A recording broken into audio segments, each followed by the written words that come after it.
বুঝছি যে পৃথার সামনে সাধু বাবার মুখোশ খুলে দিল কম্পাস। হ্যাঁ বন্ধুরা, এমনটাই দেখা যাবে। বিস্তারিত জানতে ভিডিওটিতে লাইক দিয়ে চ্যানেলটি সাবস্ক্রাইব করে শুরু থেকে শেষ অবধি দেখতে থাকো। গল্পের শুরুতেই দেখা যাবে পৃথা সেই ত্রান্তিকের কাছে এলে পৃথার পিছু করতে করতে সেখানে এসে পৌঁছয় কম্পাস। কম্পাস ও বিহান দুজনেই সেখানে মুখ ঢেকে প্রবেশ করে। এরপরে দেখা যায় ত্রান্তিকের কথাগুলো শুনে তখনই কম্পাস বলতে থাকে, দেখতে পেয়েছেন বিহান স্যার, আমি বলেছিলাম না এসব তান্ত্রিকদের আমি খুব ভালো করে চিনি। উনি উনি ভণ্ড, কিন্তু কিন্তু সবার সামনে এমন বিহেভ করছেন যে উনি হয়তোবা অনেকটাই অনেকটাই সাহসী। উনি হয়তোবা সত্য কথা বলছে। এদিকে এদিকে দেখা যায় মোহিনী প্ল্যান করেছে বিহান ও কম্পাসকে মারার, আর সঙ্গে করে নিয়ে আসে একজন মেকানিস্ট।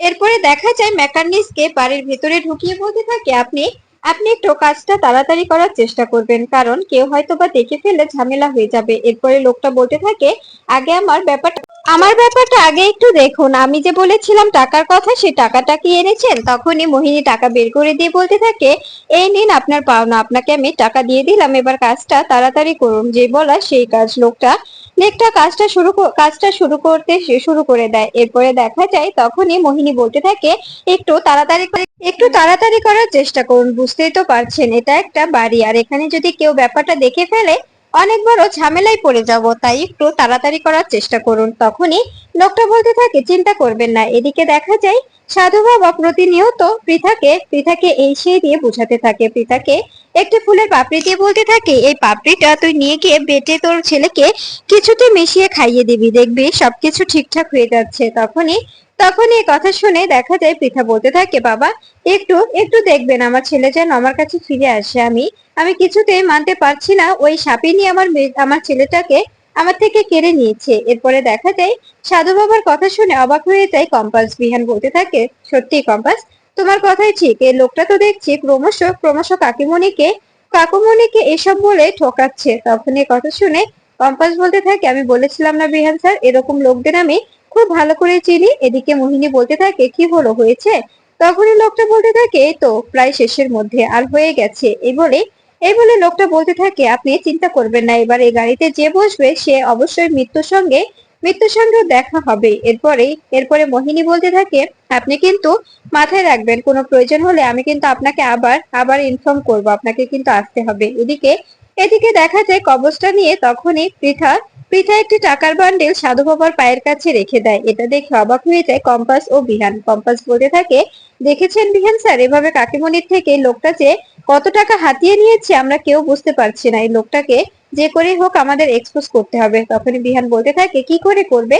তখনই কম্পাস বলতে থাকে, দেখতেই থাকুন না এই কম্পাস কি করে। কম্পাসের বুদ্ধির সঙ্গে সাধু বাবার বুদ্ধি কখনো পেরে উঠবে না। কম্পাসের মাথার সঙ্গে সাধু বাবা কখনো পেরে উঠতে পারবে না। একদম চিন্তা করবেন না। আজ রাতেই সাধু বাবার মুখোশ খুলবো আমি সবার সামনে। একদম একদম ভাববেন না। এরপরে দেখা যায় এদিকে মোহিনী বিহানের ঘরে এসেছে গাড়ির চাবি রাখতে। ঠিক তখনই ঋতুজা দেখে ফেলে আর বলতে থাকে, কি ব্যাপার মোহিনী, তুমি এখানে কি করছো?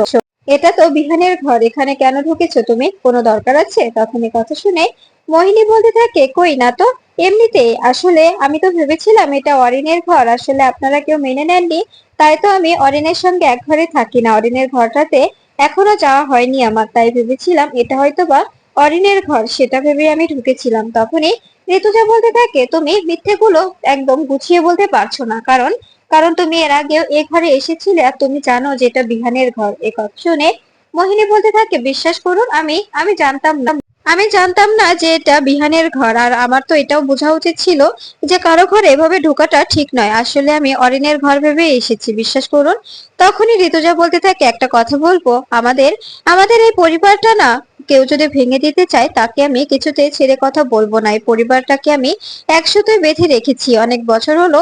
আমাদের পরিবারের উপর দিয়ে অনেক ঝড় গেছে, সেই ঝড় সামলে আমরা একে অপরের পাশে পাশে দাঁড়িয়েছি, কিন্তু কখনো একে অপরকে দূরে যেতে দিইনি। তাই বলছি আমাদের এই পরিবারকে কেউ ধ্বংস করতে পারবে না। তখনই মোহিনী বলতে থাকে, কিন্তু বুঝতে পারলাম না এই কথাগুলো আমাকে বলার মানে কি? আপনি এই কথাগুলো আমাকে কেন বলছেন?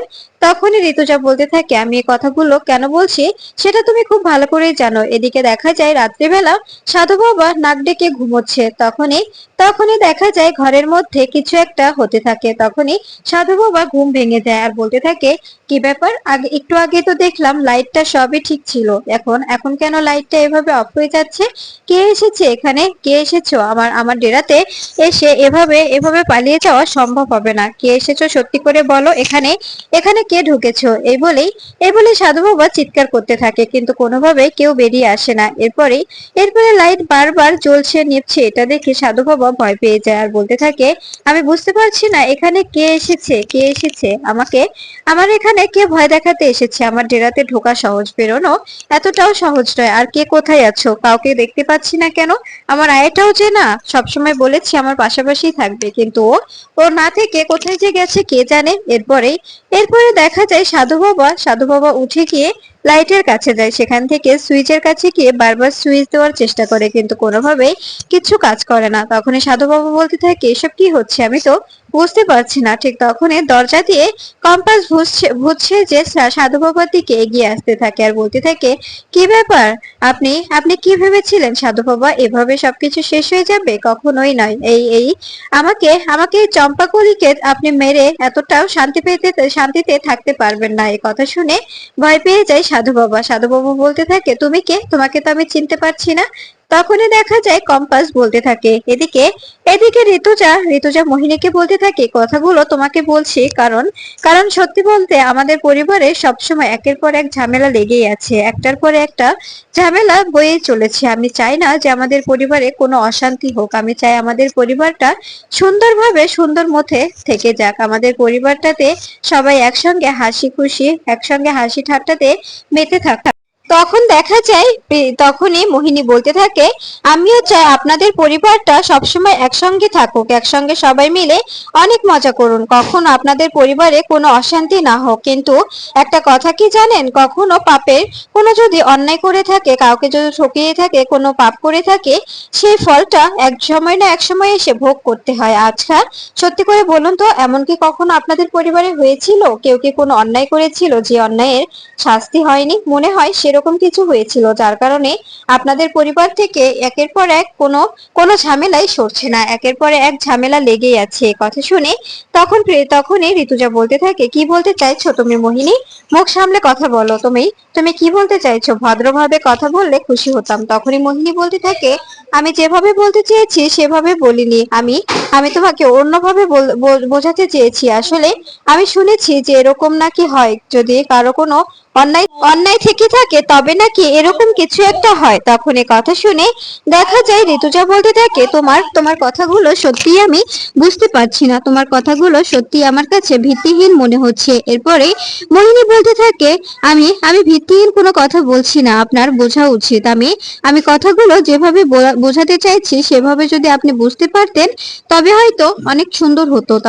তখনই ঋতুজা বলতে থাকে, শোনো মোহিনী, এরপর থেকে এরকম কথা বলো না। আর অরিন বাচ্চা ছেলে, তুমিও যথেষ্ট বুদ্ধিমান আর আমিও যথেষ্ট বুদ্ধিমান, তাই তোমার আর আমার মাঝখানে অরিন অনেকটাই ছোট, আমাদের বুদ্ধির সঙ্গে অরিনের বুদ্ধি কখনোই যাবে না। তাই তুমি কখনো প্লিজ অরিনকে এমন কোনো বুদ্ধি দিও না যেটার কারণে অরিন আমাদের পরিবারটাকে ভেঙে দেয়। এই বলে তখনই সেখান থেকে চলে যায় মোহিনী। এদিকে এদিকে দেখা যায় সাধু বাবা বলতে থাকে, কে তুমি বলো, এখানে কেন এসেছো? আমি তোমাকে চিনি না। তখন এই কথা শুনে কম্পাস বলতে থাকে, আমি চম্পা কলি, আমি তোমার কাছে এসেছিলাম, আমাকে আমাকে বলেছিলে যে আমি যদি তোমার থেকে একটা একটা কবচ নিই, সেই কবচের দ্বারাই আমি ভালো থাকতে পারবো, আমাকে কেউ মারতে পারবে না। আমি তোমাকে বলেছিলাম আমার পিছনে অনেক শত্রু আছে, কিন্তু তুমি সেই কবচ দিয়েছিলে যে কেউ আমাকে ছুতেও পারবে না। কিন্তু আমি কেন মরলাম বলো, কেন মরলাম?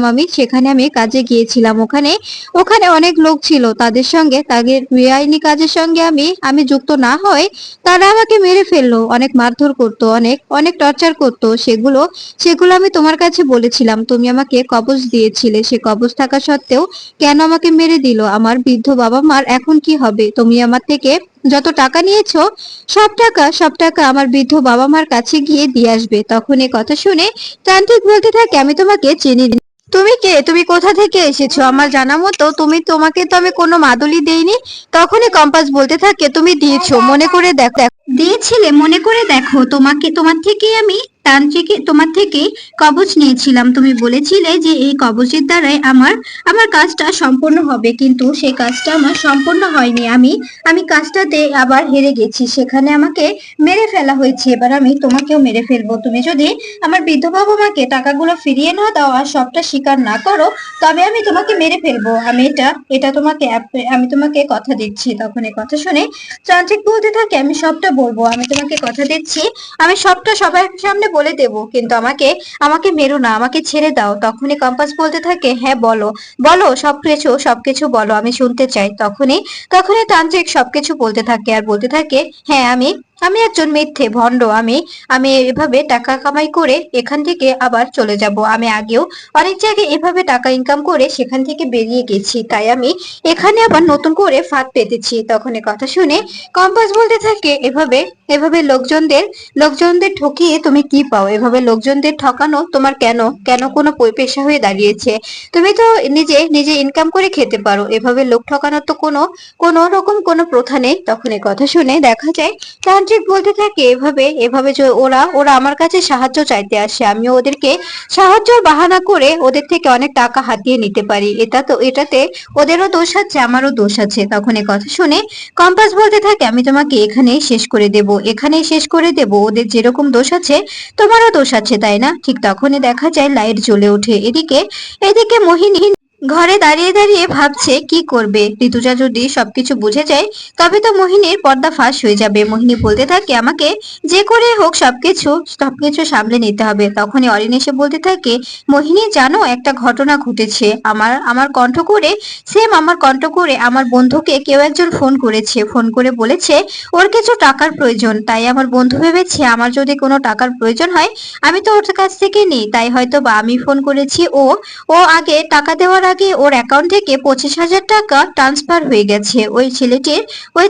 ছেলেটির অ্যাকাউন্টে। বুঝতেই পারছি না এখন কি হবে। এভাবে যদি চলতে থাকে, প্রতিনিয়ত যদি এভাবে এভাবে কেউ টাকাগুলো লুটে নেয়, তবে তো দেশের অর্ধেক মানুষের টাকাই লুটিয়ে যাবে, তাই না? তখনই তখনই মোহিনী বলতে থাকে, তুমি একদম ঠিক বলছো অরিন, এরকম এরকম হতে পারে। এরপরে মোহিনী মনে মনে বলতে থাকে, থ্যাংক ইউ অরিন, তুমি আমাকে কম্পাস ও বিহানকে গাড়ি নিয়ে বের করে দেওয়ার একটা পথ দেখিয়ে দিলে। এভাবেই আমি ওদেরকে বের করব। এদিকে এদিকে দেখা যায় লাইট চলে গেলে তখনই যান্ত্রিক ভয় পেয়ে যায় আর বলতে থাকে, এসবের মানে কি? তুমি না ভূত, তুমি এখনো এখনো কেন আছো? তখনই পৃথা বেরিয়ে আসে আর বলতে থাকে, অনেক হয়েছে আপনার নাটক। তখনই বিহান বলতে থাকে, কম্পাস অনেক খেলা দেখিয়েছো, এবার চুপ করো, এবার আমাদের খেলাটা দেখতে দাও। এরপরে কম্পাস বলতে থাকে, কাকিমুনি দেখতে পেয়েছো এই ভণ্ড লোকটার কথাগুলো তুমি শুনতে পেয়েছো? তোমাকে আমি মুখে বললে তুমি বিশ্বাস করতে না, তাই আমি তোমাকে বলেছিলাম তুমি দাঁড়াও, ওনার মুখোশটা আমি তোমার সামনেই খুলে দেব। দেখতে পেলে লোকটার মুখোশ কিভাবে খুলে দিলাম? তখনই তান্ত্রিক বলতে থাকে, এসবের মানে কি মা? তুই এর সঙ্গে কেন এসেছিস? এই মেয়েটা আমাকে বুঝছে যে ভয় দেখিয়েছে। তখনই পুলিশ তার সঙ্গে থাকা আয়াকে সঙ্গে নিয়ে ভিতরে ঢুকে আর বলতে থাকে, তোমাকেও তোমাকেও আমরা এবার দেখাবো যে কে কে ভণ্ড আর কে মিথ্যেবাদী। তখনই তান্ত্রিক বলতে থাকে, আপনারা ভুল বুঝছেন, আপনারা ভুল করছেন। তখনই কম্পাস বলতে থাকে, স্যার কোনো চিন্তা করবেন না, সবকিছু রেকর্ড হয়ে গেছে, ভিডিও হয়ে গেছে, ওনার বিরুদ্ধে সমস্ত প্রমাণ আছে। তখনই তান্ত্রিক বলতে থাকে, আমাকে এভাবে ভয় দেখিয়ে এভাবে এভাবে ফাঁসানো তো আমি তোমাকে ছাড়বো না। তখনই কম্পাস বলতে থাকে, জানেন কি, এরকম এরকম গরিবদের হক মেরে খাওয়া এটা এটা কোনো কোন রকম কোন সমাজের মধ্যে পড়ে না। আপনি আপনি নিজের যদি কোনো সমস্যা থাকতো আপনি কারো থেকে সাহায্য নিয়ে নিতে পারতেন, কিন্তু কিন্তু এভাবে লোক ঠকিয়ে কখনো মানুষকে পথে বসাবেন না, সর্বশান্ত করবেন না। ইনি হয়তো বা বড়লোক বাড়ির বউ, কিন্তু এই যে এই মহিলাগুলো এনারা তো অনেক গরিব, তাই না? দিন এনে দিন খায়, ওদের সঙ্গে এরকম প্রতারণাটা নাও করতে পারতেন। তখনই দেখা যায় তান্ত্রিক পৃথাকে বলতে থাকে, এই মেয়েটার সঙ্গে তুমি কি করে? তখনই কম্পাস বলতে থাকে, উনি আমার কাকিমুনি হন। ওনাকে আপনার কাছে আসে আমি দেখে ফেলেছিলাম, আমরা সবটা জেনে গিয়েছিলাম, তাই ভেবেছিলাম, তখনই প্রতিজ্ঞা করেছিলাম যে আপনার মুখোশটা খুলতে হবে, আমি আপনার মুখোশ খুলে দেব। তাই তো আজকে আজকে আপনার মুখোশটা সবার সামনে খুলে দিলাম।